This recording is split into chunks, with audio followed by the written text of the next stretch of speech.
അതിശക്തമായ ഒരു തെരഞ്ഞെടുപ്പ് നടന്ന വിഴിഞ്ഞത്ത് 83 വോട്ട് നാമമാത്രമായ വോട്ടാണ്, 100-ൽ താഴെ വോട്ടാണ്. നമ്മുടെ KH സുധീർ ഖാൻ, കോൺഗ്രസ് UDFിൻ്റെ സുധീർ ഖാൻ വിജയിച്ചു. ശരിക്കും പറഞ്ഞാൽ അത് കുറച്ചുകൂടി വോട്ട് ഒരു 10-50 വോട്ട് കൂടി മറിഞ്ഞിരുന്നെങ്കിൽ വീണ്ടും പ്രശ്നമാകുമായിരുന്നു. പക്ഷേ രണ്ടാം സ്ഥാനത്ത് പോയത് LDF ആണ്. BJP മൂന്നാം സ്ഥാനത്തേക്ക് പോയി. എന്നാലും നല്ല വോട്ട് വിഴിഞ്ഞത്തിൻ്റെ ഒരു പശ്ചാത്തലം വെച്ചിട്ട് ഒരു ക്രിസ്ത്യൻ ബെൽറ്റുള്ള സ്ഥലത്ത് BJP നല്ല വോട്ട് പിടിച്ചിട്ടുണ്ട്. അതുകൊണ്ട് BJP വോട്ട് പിടിച്ചില്ല എന്ന് പറയാൻ കഴിയില്ല. ഒരു 10-300 വോട്ടിൻ്റെ വ്യത്യാസം മാത്രമേ ജയിച്ച ആളും BJPയും തമ്മിലുള്ളൂ. മറ്റേ UDFും LDFും തമ്മിൽ 83 വോട്ടിൻ്റെ വ്യത്യാസമേ ഉള്ളൂ. അപ്പോൾ ഒരു വാർഡിനെ സംബന്ധിച്ചിടത്തോളം അത് വലിയൊരു വോട്ടല്ല. അപ്പോൾ BJPയും തോറ്റുപോയെന്ന് പറയാൻ പറ്റില്ല. പക്ഷേ അക്ഷരാർത്ഥത്തിൽ UDF ആണ് കേരളം ഇനി പിടിക്കാൻ പോകുന്നത്. അതിൻ്റെ എല്ലാ സൂചനകളും എല്ലാ ഭാഗത്തുനിന്നും. കാരണം നോക്കൂ, തിരുവനന്തപുരം കോർപ്പറേഷനിൽ ഒരു വോട്ട് കൂടി കിട്ടിയാൽ, അതായത് വിഴിഞ്ഞം കൂടെ കിട്ടിയാൽ സേഫ് സോണിൽ കോർപ്പറേഷൻ പോകുന്ന ഒരു സാഹചര്യം ഉണ്ടായിട്ടും വിഴിഞ്ഞത്തെ ജനങ്ങൾ അതിന് കൊടുത്തില്ല. അങ്ങനെ ആയിരുന്നെങ്കിൽ ഒരുപക്ഷെ വിഴിഞ്ഞത്തേക്കവർക്ക് വലിയ വികസനം കൊണ്ടുപോകാമായിരുന്നു. കാരണം ഞങ്ങൾ വിഴിഞ്ഞം തന്നവരാണ്, ഞങ്ങൾക്ക് വികസനം വേണമെന്ന് BJPയോട് ചോദിക്കാമായിരുന്നു. ഒരു അർഹതയും വരുമായിരുന്നു. അല്ലെങ്കിൽ കൊടുക്കണം, മിനിമം വികസനം എല്ലായിടത്തും കൊടുക്കണം, എല്ലാ വാർഡിലും പോകും. പക്ഷെ അങ്ങനെയല്ല, ഒരു അധികമായ ഒരു വികസനവും അല്ലെങ്കിൽ ഒരു ശ്രദ്ധയും വിഴിഞ്ഞത്ത് വന്നേനെ. അത് പലപ്പോഴും അതുപോലും ജനങ്ങൾ നോക്കാതെ കുറെ കൂടി രാഷ്ട്രീയമായി ജനങ്ങൾ ഉയർന്നു ചിന്തിക്കുകയാണ്.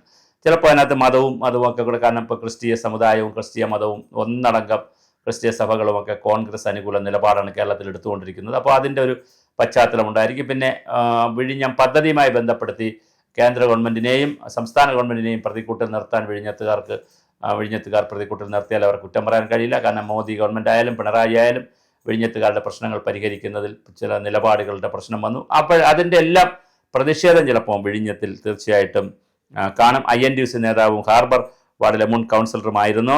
അപ്പോൾ അദ്ദേഹം നേരത്തെ കൗൺസിലറുമായിരുന്നു Sudheer Khan. CPM local committee അംഗം നൌഷാദാണ് LDFനായി മത്സരിച്ചത്. മുൻ ഏരിയ പ്രസിഡന്റ് വിഴിഞ്ഞം ഗ്രാമപഞ്ചായത്ത് അംഗമായിരുന്ന സർവശക്തിപുരം ബിനു ആയിരുന്നു BJPക്ക് വേണ്ടി മത്സരിച്ചത്. ബിനു അപ്പോൾ ഈ CPM നിന്ന് മാറി വന്ന് മത്സരിച്ച ആളാണ്. എന്നിട്ടും കിട്ടിയിട്ടില്ല. 13,305 വോട്ടിലുള്ളതിൽ പിന്നെ 8,912 വോട്ടുകളാണ് പോൾ ചെയ്തത്.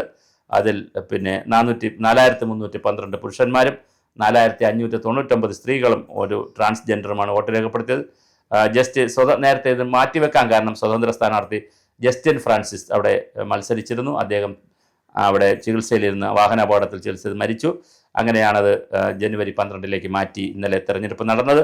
എന്തായാലും വളരെ ശക്തമായ രീതിയിലാണ് വിഴിഞ്ഞത്ത് UDF ജയിച്ചിരിക്കുന്നത്. ആ ട്രെൻഡ് കാണിക്കുന്നത് കേരളത്തിൽ ഇപ്പോൾ തലസ്ഥാനത്തിൻ്റെ ട്രെൻഡാണ് കേരളത്തിൻ്റെ ട്രെൻഡെങ്കിൽ UDFിൻ്റെ ട്രെൻഡ് കാണിക്കുന്നത് കേരളത്തിൽ UDF ആണ്.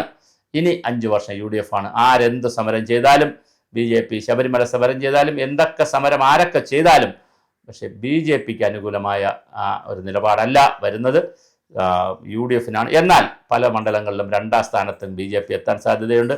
അപ്പോൾ ഈ തെരഞ്ഞെടുപ്പിൽ CPMൻ്റെ കാര്യമാണ് വളരെ ബുദ്ധിമുട്ടായി വരുന്നത്. CPM ഒരു വാട്ടർലൂ ആകുന്ന നിലയിലാണ്, അല്ലെങ്കിൽ LDF പ്രശ്നമാവുകയാണ്. പ്രത്യേകിച്ച് പിന്നെ നമ്മുടെ ശ്രേയാംസ് കുമാർ, NV ശ്രേയാംസ് കുമാർ കാലടഞ്ഞു നിൽക്കുന്നു. വലിയ കൊമ്പനാണ് അദ്ദേഹം. എൻ്റെ ഉപ്പയ്ക്ക് ആനയുണ്ടായിരുന്നു, ആളിൻ്റെ കുടുംബത്തിൽപ്പെട്ടതാണ് എന്ന് പറഞ്ഞാൽ വൈക്കം മുഹമ്മദ് ബഷീറിൻ്റെ അല്ല, പിന്നെ MP വിനോദ് നിർമ്മലിൻ്റെ കുടുംബത്തിൽപ്പെട്ടതാണ്. വലിയ വോട്ടുകൾ കേരളത്തിൽ ഉണ്ടായിരുന്നൊരു കുടുംബമാണ്. ആ കുടുംബം മീൻസ് ഒരു പാർട്ടിയാണ്. അവർ മാറിയിട്ടുണ്ട്. അതുപോലെ തന്നെ LDFിലെ മറ്റൊരു പ്രധാനപ്പെട്ട ഘടകകക്ഷി ആടി ഉലഞ്ഞ് പല രൂപത്തിൽ നിൽക്കുന്നു. ഇടുക്കി ജില്ലാ കമ്മിറ്റി ഒരു വഴിക്ക്, കോട്ടയം ജില്ലാ കമ്മിറ്റി വേറൊരു വഴിക്ക്, പല വഴിക്ക് നിൽക്കുകയാണ് നമ്മുടെ കേരള കോൺഗ്രസ് മാണി ഗ്രൂപ്പ്, ജോസ് കെ മാണി. അപ്പോൾ അങ്ങനെ നിൽക്കുന്ന സാഹചര്യത്തിൽ അവർ പോണ്ടയോ, കേരളത്തിൽ അകത്ത് നിൽക്കണോ പുറത്ത് നിൽക്കണോ, ഇങ്ങനെ തുടങ്ങിയിട്ടുള്ള വലിയ തോതിലാണ് ഈ പ്രശ്നങ്ങൾ വന്നുകൊണ്ടിരിക്കുന്നത്. ഈ പ്രശ്നങ്ങളുടെ ഇടയിലാണ് വിഴിഞ്ഞം വോട്ട് ഇങ്ങനെ പുറത്തു വന്നത്. അത് വളരെ ഗുരുതരമായ ഗൗരവമായ ഒരു സൂചനയായി കാണാൻ നമുക്ക്. UDFന് അനുകൂലമായ ഒരു ട്രെൻഡ് കേരളത്തിൽ വരാനുള്ള എല്ലാ സാധ്യതയുമുണ്ട്.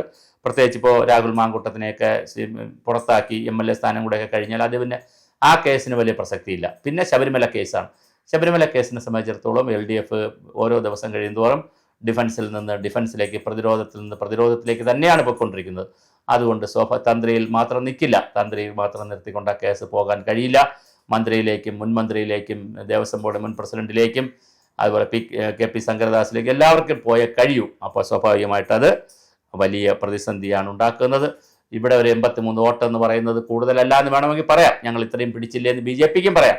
300 വോട്ടിൻ്റെ അകത്ത് ഉള്ള വ്യത്യാസത്തിൽ ഞങ്ങൾ എത്തിയില്ലേ എന്നൊക്കെ BJPക്ക് ചോദിക്കാം. അതൊക്കെ ശരിയാണ്. പക്ഷേ സീറ്റ് വിജയിച്ചത് തന്നെയാണ്.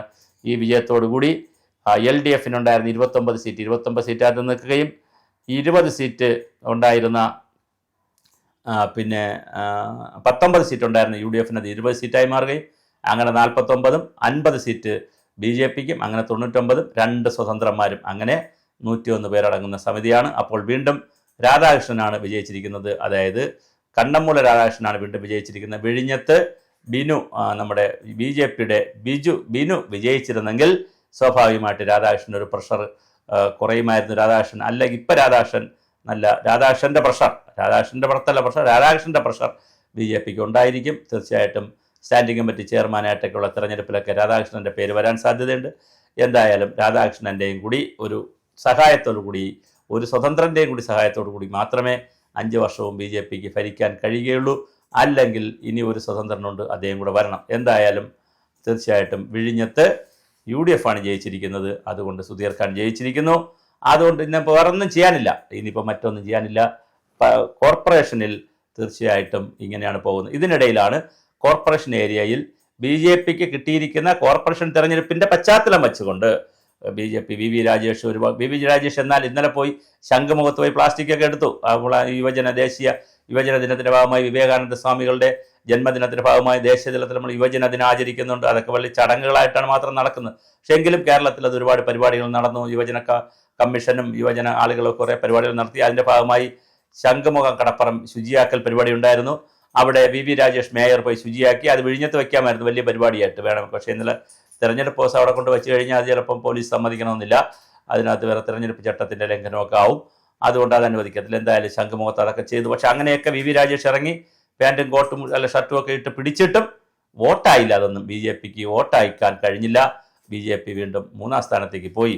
കേരളത്തിൽ ഇനി സംഭവിക്കാൻ പോകുന്നത് 10, 30, 34 സീറ്റുകളിൽ അവർ വരുമെന്നും നമ്മുടെ അമിത്ഷാ 30% സീറ്റ് വോട്ട് പിടിക്കണമെന്നും 10, 30, 40 സീറ്റ് പിടിക്കണമെന്നൊക്കെ പറഞ്ഞെങ്കിലും അതിനുള്ള സാധ്യത കുറവാണ്. വിവിധ സർവേകൾ കാണിക്കുന്നത് നിയമം മാത്രമാണ് നിൽക്കുന്നത്. അതും അപ്പുറത്തെ കാൻഡിഡേറ്റുകൾ ആരെന്നറിയാതെയാണ് ഈ നിയമം ഇത് എടുത്തുകൊണ്ടിരിക്കുന്നത്.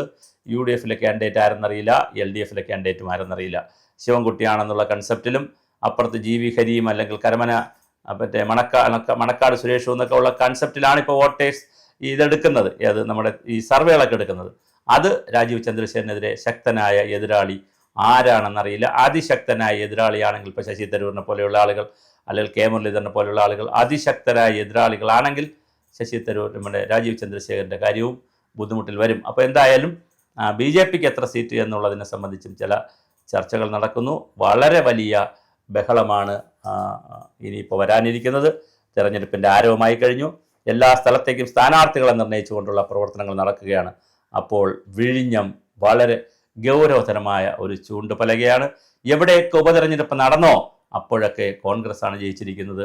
ഈ ജയിച്ച വിഴിഞ്ഞം ഉപതെരഞ്ഞെടുപ്പിൻ്റെ വിജയം കേരളത്തിൽ കോൺഗ്രസിനെ സെക്രട്ടേറിയറ്റിലെത്തിക്കുമോ? VD സതീശനായിരിക്കുമോ അടുത്ത മുഖ്യമന്ത്രി?